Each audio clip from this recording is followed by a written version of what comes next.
Hello అండి అందరికీ. మా ఏజర్ అన్నప్రాసన అయితే ఈరోజు జరిపించడానికి అయితే ముహూర్తం కుదిరిందో.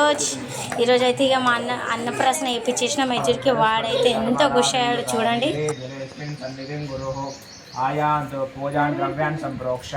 ఇక్కడ చూడండి వాడైతే నేను కూడా పెడతా చెయ్యి అయితే పెట్టడానికి ట్రై చేస్తున్నాడు.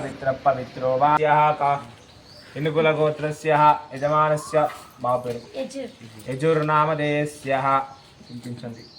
అలా నాలుగు వినిపించండి చెప్తా ఉంటారు. వాడైతే అన్నం పెడుతుంటే నోరేలా చెప్తున్నాడు చూడండి. వానికైతే పాపం చాలా లేట్ అయింది అన్నప్రాసన చేయించడానికి.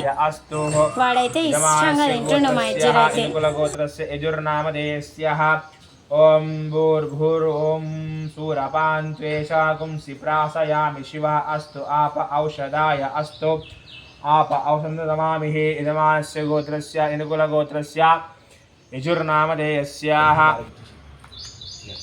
ఇప్పుడైతే నేను తినిపిస్తున్నాను. నేను తినిపించేటప్పుడు కూడా వాడైతే నోరు తెరుస్తుంది. మమ్మీ తినిపిస్తుంది కదా తిందాంలే అని కొంచెం కూడా సతాయించలే. వాడైతే పూజ అయినంతసేపు మంచిగా కూర్చున్నాడు. కానీ ఒక్కటే బాధ వాడి కళ్ళల్లో, నాకు ఇంత లేటా మమ్మీ తినిపించడం అని కదన్న. ఎజ్జోర్ అన్నప్రాసన కంప్లీట్ అయింది. నెక్స్ట్ కార్యక్రమం స్టార్ట్ చేస్తున్నాం. కొబ్బరి నీళ్ళు ఒలికినాయి, దాన్ని క్లీన్ చేస్తుండు పండు అయితే. ఇంకా అవన్నీ ఐటమ్స్ పెట్టినాం. అన్నం పెట్టినాము, వెండి పెట్టినాము, డబ్బులు, బంగారం, నెమలి పింఛన్, పెన్, బుక్, భగవద్గీత, పలక బల్పం. ఇంకా దేవుని ముందైతే వాడిని అలా వదిలేసాం. వాడు ఫస్ట్ అయితే మొక్కిండు, దేవునికి మొక్కే స్టార్ట్ చేసిండు. అది విచిత్రం, అసలు షాక్. ఏది కావాలి పట్టుకోదా.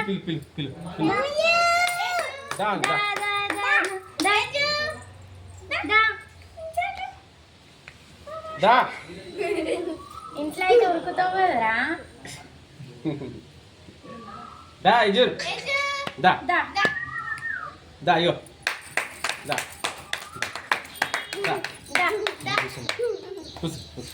ఇగో ఇక్కడ రా. ఏం కావాలి దీంట్లో? పలక పట్టుకో.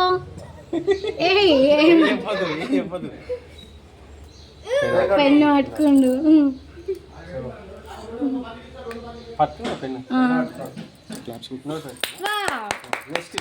నెక్స్ట్ ఏం పెట్టుకోవడం? నెక్స్ట్ ఎజుర్ బుక్ నెమలి. బుక్ మొత్తం తీకో.